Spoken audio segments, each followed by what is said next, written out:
México. ¿Cuál es una interpretación legal de los alcances del INE?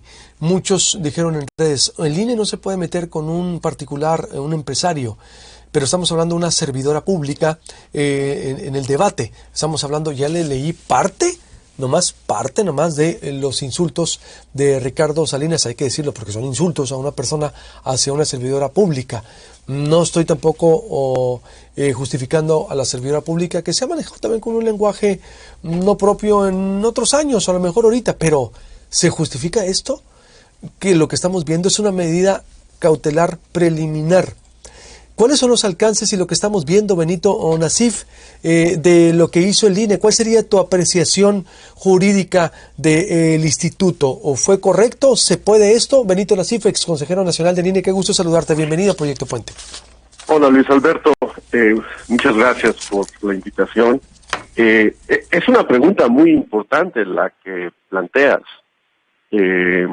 respecto a si el INE, las autoridades electorales, tienen atribuciones para intervenir en casos de presunta violencia política de género que relacionan a particulares directamente con servidores públicos que no contienden por un cargo de elección popular o que no son precandidatos. Si esto constituye materia electoral y por lo tanto se pueden iniciar procedimientos sancionatorios y solicitar medidas cautelares, como ocurrió en esta ocasión. La Comisión de Quejas se declaró competente y denuncias del INE se declaró competente y dictó las medidas cautelares. Estoy seguro que la Sala Superior conocerá en apelación de esta resolución de la Comisión de Quejas y Denuncias y pues al intervenir pues establecerá un precedente de cuáles son los alcances, digamos, de la materia electoral. Por eso la impugnación es importante y habrá que estar pendientes de lo que resuelva la Sala Superior del Tribunal Electoral, porque tiene que ver con un asunto de el alcance de la autoridad electoral, particularmente del INE, y sus atribuciones para dictar medidas cautelares. Entonces, ¿es el Tribunal Electoral del Poder Judicial de la Federación quien va a decidir? Casi estoy seguro que se va a presentar una impugnación, si no es que se hizo ya. Todavía estamos dentro de ese plazo. Lo que hará la Sala Superior del Tribunal Electoral es revisar las medidas cautelares. Seguramente una de las de los agravios que va a plantear la parte quejosa, en este caso, o la parte recurrente, es que el INE no es competente. Entonces, la Sala Superior pues tendrá que hacer un estudio completo de si es materia electoral, si el INE es competente y si en el futuro podrá estar interviniendo en asuntos donde no están involucrados directamente candidatos, precandidatos. Esa es la cuestión que está por resolverse en este asunto. Desde tu punto de vista, con tu experiencia académica y ex consejero, ¿qué opinas al respecto? Pues mira, uno de los aspectos que habrá que tomar en cuenta es que Citlali Hernández no solamente es servidora pública, sino también es militante y tiene un cargo directivo en un partido político. Y eso puede ser el argumento, el sustento jurídico para declarar que en este caso el INE es competente, porque involucra a un partido político. Entonces creo que es posible que sobre esa base se declare que esto sí es materia electoral y que el INE puede conocer y dictar medidas cautelares en este tipo de casos. Que sí, es decir, si hay materia entonces electoral que justifica la actuación del INE, es lo que me quieres decir, Benito. Por tratarse de una persona que es la que se inconformó, que tiene un cargo directivo en un partido político. Y por las expresiones también hacia ella, obvio, ¿no? Es decir, por las... Claro. Eso llega a ser el fondo del asunto, ¿no? Eso eventualmente lo resolverá la sala especializada en una primera instancia del Tribunal Electoral y en apelación también lo puede conocer más adelante a la Suprema. ¿Y qué sobre los argumentos de que es un ciudadano, o Ricardo Salinas, un empresario y no tiene ningún cargo público y el INE no puede, o la sala especializada vaya a ejercer ninguna autoridad sobre él en este caso?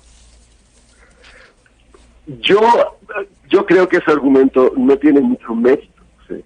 Desde mi punto de vista, porque las personas privadas, los ciudadanos privados, también son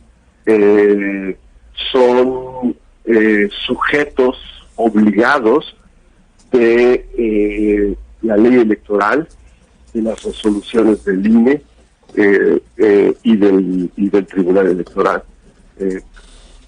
Por eso creo que ese argumento en particular, desde mi punto de vista, no tiene mucho mérito. ¿No tiene mucho qué, perdón? Mérito. Mérito, es decir, no tiene sustancia, no está fundamentado, pues. Es más lo que tú dices, que los ciudadanos también son sujetos del respeto a las leyes electorales. ¿A eso te refieres? Sean ciudadanos, empresarios, sea quien sea, sí, debe de respetar a las personas o a los servidores públicos por su investidura, no solo pública, sino por el hecho de ser personas, pudiera ser. Digo, o respeto a la persona. En este caso no por tratarse de persona, obvio, sino por una servidora pública. Porque es una persona que tiene un cargo directivo, claro, en un partido político. Pues vamos a ver qué se resuelve, Benito, y como siempre consultándote aquí en Proyecto Puente. Te mando un abrazo, Benito Nasif.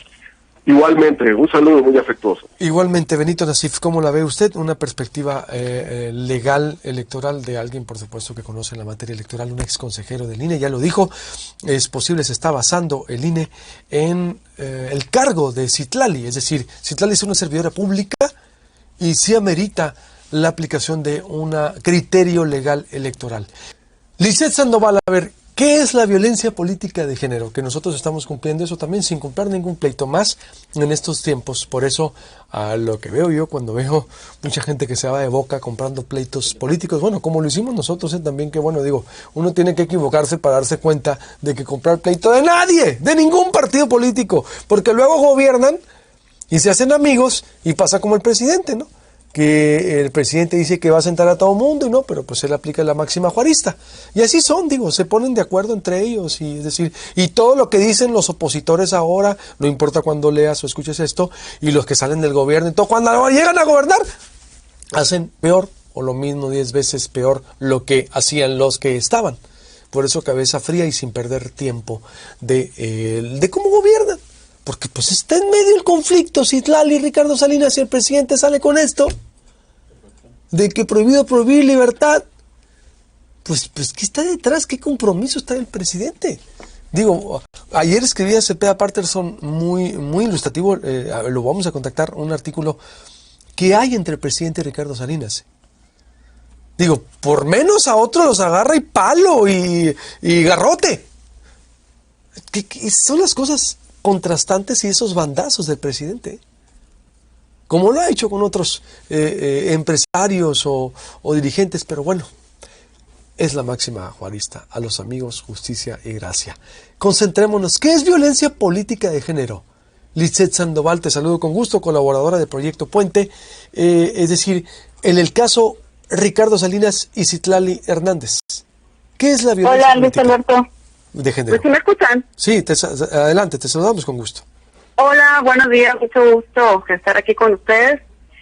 Mira, pues violencia política contra las mujeres, ¿no? En razón de género, que digamos es el nombre genérico o largo, es Cualquier acción, conducta o omisión que se realice de forma directa o a través de terceros, ¿no?, que basada en estereotipos de género, cause daño, sufrimiento a una o varias mujeres y que tenga por objeto resultado menoscabar o anular el reconocimiento o goce o el ejercicio de los derechos políticos. Es decir, como decía invitado hace un momento, aplica en este caso porque pues la mujer en cuestión tiene un cargo político dentro de un partido, pero también tiene un cargo de elección popular, y puede ser distintos tipos de violencia física, sexual, psicológica, moral, económica, simbólica. Es decir, ¿qué es lo que define lo que es violencia política de lo que no? Hay por lo menos algunas condiciones que la ley de acceso a las mujeres a una vida libre de violencia y las leyes electorales definen. Una es que la violencia se dirija a una mujer pues por cuestiones de género, ¿no?, por estos estereotipos de lo que se espera o de lo que socialmente se asocia con una mujer, que no necesariamente viene pues de condicionamientos naturales, es decir, hacia lo femenino o hacia los roles que se asignan de las mujeres. Y aquí también va el aspecto físico de las mujeres. En este caso, creo que esto es un elemento que aplica. Yo no sé si a lo mejor los insultos fueran distintos, ¿no? Porque aquí creo que está muy claramente los insultos directos, a lo que es el aspecto físico, ¿no?, de la senadora. Otro elemento es que la violencia tenga un impacto diferenciado en las mujeres, es decir, cuando la acción u omisión, ¿no?, porque también se considera omisión, afecta a las mujeres de forma diferente que a los hombres, y sus consecuencias se agravan ante la condición de ser mujer, o bien que les afecte en forma desproporcionada, o sea, se hace cargo de aquellos hechos que afectan a las mujeres pues en mayor proporción que a los hombres, que en este caso generalmente el físico pues tiende a recargarse un poco más o los insultos es lo físico en las mujeres que en los hombres. Y bueno, aplica en cuestiones o en etapas, digamos, en el proceso electoral, pero también en el ejercicio del cargo, es decir, en contra de mujeres que accedieron al cargo por elección popular, no importa que se les fuera el proceso electoral, ya sea poco después de ser electas o al inicio de su toma de posesión, ¿no? Y bueno, se tiene que comprobar que tiene como intención limitar o menoscabar las facultades y obligaciones que tiene la mujer como autoridad municipal, estatal o en este caso como legisladora.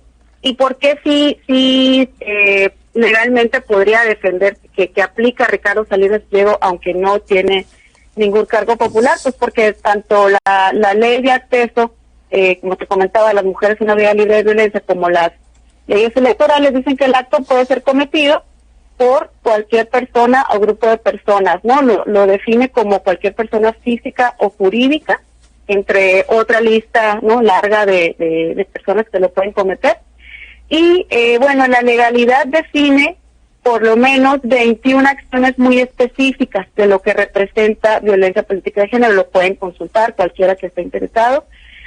Aquí se podría aplicar las 6 y las 7, ¿no? Las 6 es difamen, calumnien, injurien o realicen cualquier expresión que denigren a las mujeres en el ejercicio de sus funciones políticas con base en estereotipos de género, con el objetivo de resultar de perjudicar su imagen pública, que es lo que está sucediendo, ¿no? Uh-huh. Está menoscabando su autoridad como servidora pública, ¿no?, en base a cuestiones que no tienen que ver con su desempeño de trabajo, sino cuestiones totalmente exteriores. Sí, aspecto físico, pues, como la describe, y los insultos, ajá, y como todo lo y la 7 dice que amenazan, asustan o intimiden en cualquier forma a varias mujeres y o a sus familias con el objeto de afectar sus derechos políticos, ¿no? Es decir, estas dos especificaciones claras que entran en las 21 acciones que representan violencia política de género, pues creo que ahí se ven muy bien reflejadas. Sí se comete entonces violencia política de género. ¿Tú consideras, Vicente? Yo considero que en esas dos ejemplos específicos de acciones que dicta la legalidad, pues perfectamente se pudiera ahí pues se pudiera tomar, digamos, como una defensa legal. Ahora, es importante también entender que a ver, tengo que hacer un corte, Lisette, tengo sí, que hacer un corte y vuelvo para concluir, si me permite. Sí, claro por favor, sí. discúlpame. Vuelvo con Lisette Sandoval, estamos dando el caso por la forma que se conduce a alguien de ese nivel. El INE, aquí haciendo la información también, la implicación y el mensaje del presidente. Vaya mensaje del presidente, vaya lo que estamos viviendo. Volvemos.